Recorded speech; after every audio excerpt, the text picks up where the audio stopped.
Okay, so my camera's about to die, but I'm here at like 7-Eleven and I just want to answer some of the questions that you guys asked. But anyways, my name is Annie and I'm 24 years old, currently in Taiwan. I'm half Taiwanese though. First of all, are you working right now? Yeah, kind of. I'm doing just like some contracted work, so nothing really like set, but you know, just like a little bit. Obviously, I also do like some social media content creation. Was it easy for you to make friends when you first moved to Taiwan? For me, yes. I talk about it a bit more in the first episode of my podcast that should be out either now or soon. But anyways, you can follow the Instagram at the Half Sweet Podcast, and I will be posting episodes there as, I don't know, just as often as possible. But yeah, I have a podcast. I don't know, it's kind of exciting. I'm like very excited about the project, and it's like with my friends and just like people that I usually talk to every single day anyways. Do you need to know Chinese well to live in Taiwan? I would say no, but at the same time, like if you're gonna be living here, like everyone speaks Chinese, so you might as well just learn. And I don't really know Chinese that well, but I am trying to learn right now because obviously my grandparents speak Chinese and a lot of my friends know how to speak Chinese. Minimum, people know two languages, like Chinese, English, and then some other type of language. So you should know Chinese, but you don't need to know it. Fave Taiwanese food? I don't know if I have like a fave Taiwanese food because I'm vegetarian and I have been for like 17 years. So there isn't necessarily, I can't eat a lot of like the Taiwanese food, you know what I mean? So I do like bubble tea, it's good, but I like it with 0 sugar actually. I don't really like a lot of sweet drinks. How do you manage your finances in a foreign country? I love your Taiwan videos. Well, I was teaching last year and the company that I was teaching with helped me open up a bank account. So that's how I have a Taiwanese bank account, but I do have to budget a lot. And obviously it's like kind of hard to think because I'm thinking in like NT dollars, not in Canadian dollars. So it's a bit hard to adjust to that. But yeah, I'm definitely working on it. I don't know. It's a little bit difficult because I'm just like going back and forth between Taiwan and Canada right now. Do you get homesick easily? How do you cope with it? I don't really get that homesick in like Taiwan just because you know, I was born here, my grandparents are here, I have some other relatives here, so I don't really get homesick. But I feel like if I was living in another country where I don't have anyone that I know, like no relatives, then I would probably get homesick. But yeah, when I'm in Canada or Taiwan, I'm like never getting homesick. Is it hard being such a slay?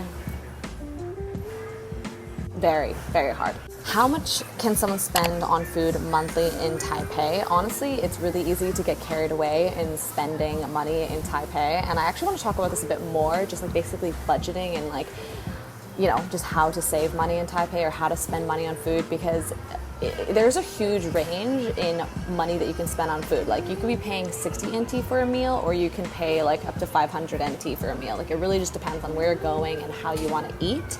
So yeah, I will talk more about budgeting in my vlogs because it's something that I've been doing a lot. Since last year, I just spent a lot of money and I didn't really save. So this year, I'm focusing a little bit more on budgeting and saving.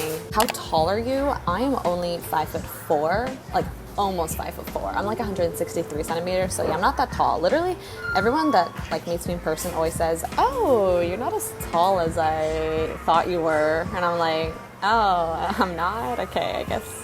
It's just basically them telling me that I'm short. What is your vlogging setup? I'm assuming you meant vlogging. I use a Sony ZV-100 and I use Final Cut Pro to edit my videos. So yeah, pretty simple. And then like obviously right now I'm just like recording the audio on my phone, so nothing super high tech or anything, but the Sony camera is really good just because like it's, I don't know, it's for vlogging, so it just looks nice, you know? The next question is things that shocked you living in Taiwan, things you had to adjust to / cultural shock moments.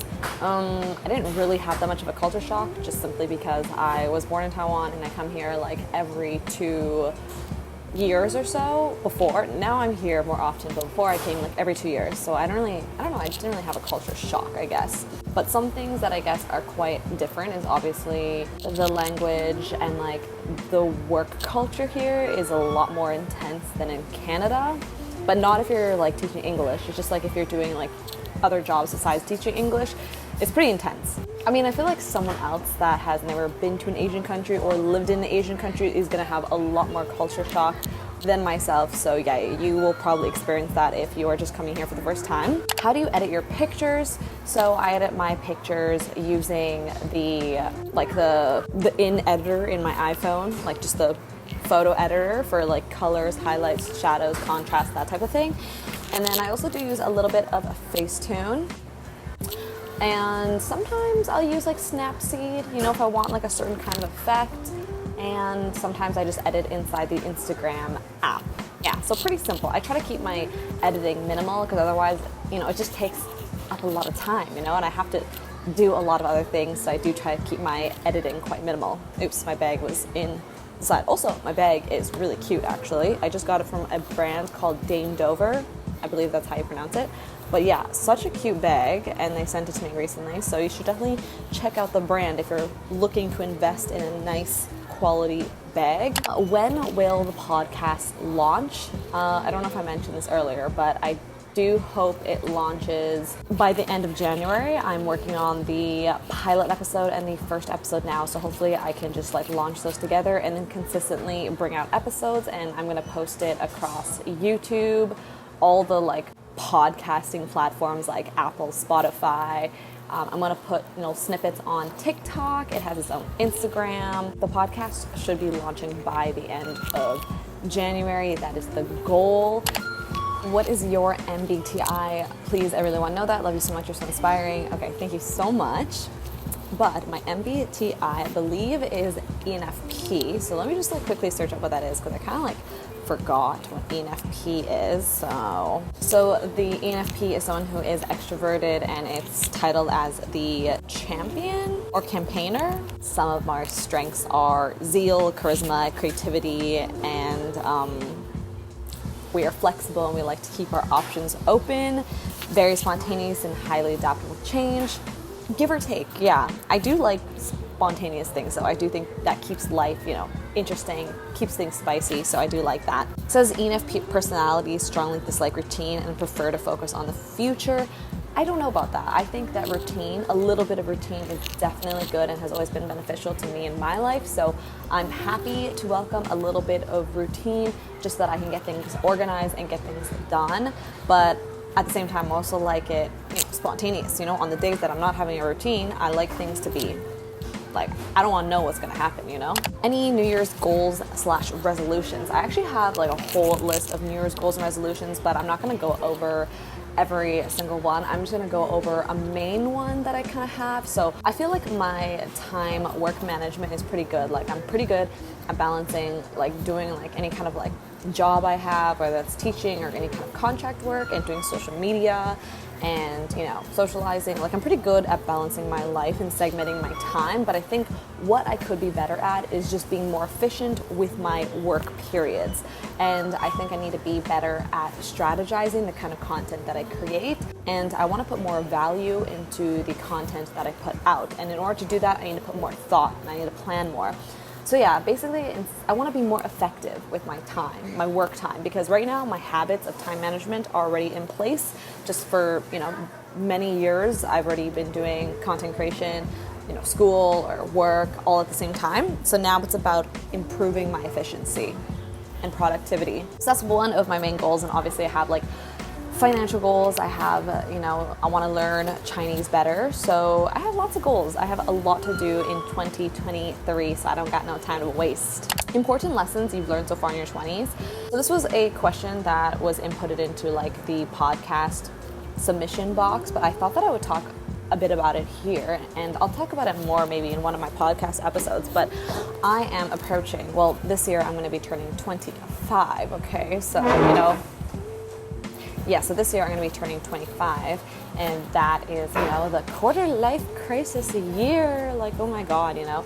I don't know, I still feel like, honestly, like pretty young. I don't know if it's like maybe when I hit my like late 20s, I'll be like, oh my God, like, oh, what's happening? You know, I'm almost 30, but right now, as I'm approaching 25, I'm like, okay, like, I got a lot of time, like, and I don't know, there's a lot I want to do. So I feel like while I think it's good to like obviously not, you know, take a rest and like take a break, at the same time, like these are your 20s, like work hard, do things, you know, like get out of your comfort zone and just get out there. Because I feel like in the first couple years in my 20s, like 20, 21, 22, like when I was still in school, I wasn't really pushing myself out of my comfort zone. Obviously, I was just trying to like finish school. But like after you're finishing school, get out of your comfort zone if you haven't already, and just like go and do something new, you know, do something entirely new, and you will learn so much, and you'll learn so much faster, I feel like, because I think it's really hard to learn when you're in your comfort zone. You just don't feel pushed or motivated to do stuff. So yeah, I don't know. That's just like one thing that I've learned about being in my 20s is just get out there and like live as much as you possibly can and learn as much as possibly can. All right, moving on. Are you a vegetarian? Yes, I am. I've been a vegetarian for 17 years. Long time, and I do not plan on going back to eating meat. But I am a little bit iron deficient, so yeah, I do have to take iron supplements. I could talk so much about being a vegetarian, so like if you guys want to hear more about being a vegetarian, especially being a vegetarian in Taiwan, I can definitely talk more about that. What's your plan for the near future? My plan for the near future is to figure out my future. That is my plan for the near future. I feel like that's all that I'm going to be doing in my 20s is I just want to be trying out different things. I want to make money. I want to save money. I want to pursue some of my like passions and goals, like producing this podcast, working on my content creation, trying out different fields of work to figure out what I like, because I feel like when you're in school, sometimes it's really hard to figure out whether or not you even like what you're studying, because a lot of it is theory. After graduating university, I just want to go out there and I want to work a ton of different jobs and see what I like and see what suits me the best. That is what I'm doing in my 20s and in my near future. I'm figuring out my future, and that is what I'm doing right now. And it's fun. I mean, it's stressful, but it is fun. Did you feel like your Mandarin skills improved a lot in Taiwan, and how were you learning it? So in the past year that I was in Taiwan, I feel like I definitely did improve in speaking Mandarin and like listening to it. However, it didn't improve immensely. But when I went back to Canada, like all my friends said, oh yeah, Annie, like you can understand me now, like that's great, and I can converse with you. Even my mom said that I'd improved.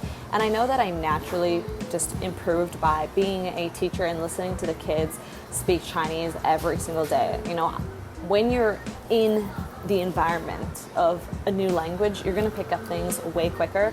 So I wasn't even really putting in that much effort, and I was naturally learning. So this time around, while I'm here in Taiwan, I definitely want to put in a bit more effort. I don't want to sign up for lessons because it is kind of pricey, but I don't think I need to, because my mom speaks Chinese. I just have to, you know, suck it up and let her be my teacher. It's just a bit hard, you know. It's hard to have your parent teach you. I don't know why. It's just 10 times more difficult. And also my friends all speak Chinese. My grandparents speak Chinese. Like, I'm in the perfect environment to learn. I just need to put more effort into learning. But definitely, yeah, I naturally do pick up a lot of new vocabulary and sentences to say in Mandarin. What did you study? Is it hard to find a job? So I studied marketing. Like, I have a business degree back in Canada, and I think because of my like situation, like I graduated in 2020, which is like COVID year, and I studied marketing, so a lot of companies didn't really have a budget for like marketing and things like HR and administrative work. So yeah, it was kind of difficult to find a job, which is why I decided to come to Taiwan and teach some English. But then when you're like 2 years removed from your degree and you haven't really built up your network, it is a little bit difficult to break back into the workforce, I guess. So that's kind of what I'm trying to do right now, and I don't know, it is a bit difficult for sure. Yeah, if you like graduated university and then you went right into working, I think it's a lot easier to just, you know, get with it, but I did not do that. How have you been? I've actually been okay. My mood was a little bit low last week, and I was a little bit like stressed, and I had all these like anxious thoughts, but then I kind of got over it, because I do think I'm pretty good, you know, when negative thoughts do enter my mind, I'm pretty good at just like thinking about positive things to just neutralize my mind and just reprogram my mind to think positively, so that I can just like move on and keep on doing my work, you know? So I've been okay. I've been all right. I got a couple questions about my love life, like love life update. Do you have a boyfriend? Are you dating right now? Yes. But yeah, it's been good. And maybe at some point I will talk about it more. Maybe on the podcast. So you should go check it out, my podcast. Or will you be interested in doing a speaking in Mandarin for 24 hours challenge? I have done a couple of these already. I did one with my friends. I did one in Canada with my friend Amber and my mom. And then I have another one coming up, maybe my next video. So yes, I do enjoy making these videos. They help me learn Mandarin. And yeah, they're fun to do. All right, we're gonna, end this Q&A, but I have one last question, and it's, what's your method to stress less about finances? Okay, I feel like stress, anxiety, a lot of it comes from just like not knowing what to do or how to do something. The best way to dissolve that stress and anxiety is to just do something, Just make a plan, figure something out. If you're stressed about finances, then you need to make some money. That might mean that you have to take on jobs that you don't necessarily want to do, but at the end of the day, when you take on new types of work, you're going to learn something different. You're going to be making some kind of money, so you're going to be less stressed about your finances. With anything, not just finances, but just anything in life, anything that causes stress or anxiety in your life, we're stressed about it and we're anxious about it because we don't have a plan and we don't know what to do. So take some time, think about what you want to do, make a plan. It doesn't even matter if you follow through with the plan. Just make the plan so you know what to do. You got to be like the boss of your own life and take charge of your own life. As long as you're doing something and feeling productive towards something, you're going to feel less anxious, and just those thoughts are just going to go away. And as you progress in life, and as you keep on learning more things and doing more things, you adjust your plan. You change it up as you see fit. So I don't know, that's kind of how I reduce my anxiety and stress about finances, is just by action. Okay, so I'm gonna end the Q&A here, but if you do have any other questions, you can just put it in the comment section down below. But basically, if you are someone that is coming to Taiwan, it's gonna be fun. You're gonna learn so much, especially if you haven't come here before, or if you're just moving back here to be with relatives and family like me, then you're gonna have a lot of fun too. Honestly, Taiwan is super fun to be in your 20s, I think, and it's a great city. So I wish you all the best of luck.